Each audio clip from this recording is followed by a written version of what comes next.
Here is a question. Read it carefully and think about the answer. Let us solve it step by step.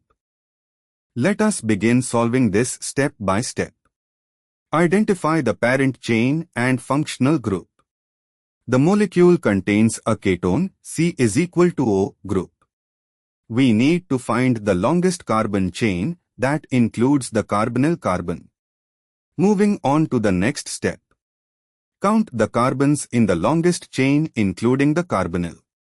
Starting from the methyl group on the left of the carbonyl, CH3, C is equal to O, CH2, CH, CH3, CH3. Wait, let us re-examine the structure. The image shows CH3, CH, CH3, CH2, C is equal to O, CH3, which has the ketone near the right end. Moving on to the next step. Identify the longest chain. The main chain includes CH3, C1, C is equal to O, C2, CH2, C3, CH, CH3, C4, CH3, C5, giving a 5-carbon chain with a branch. But we number to give the ketone the lowest locant.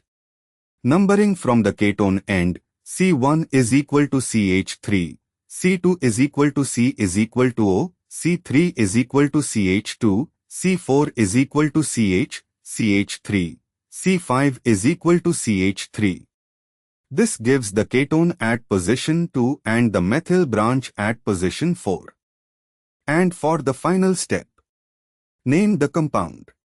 The parent chain is pentane, 5 carbons, the ketone is at C2, pentan 2-1, and there is a methyl substituent at C4, 4-methyl. Combined 4-methylpentan 2-1. C6H12O. The IUPAC name 4-methylpentan 2-1 correctly describes a 5-carbon chain with a ketone at C2 and a methyl group at C4. Therefore, the correct answer is 4-methylpentan 2-1. The correct answer is shown on screen.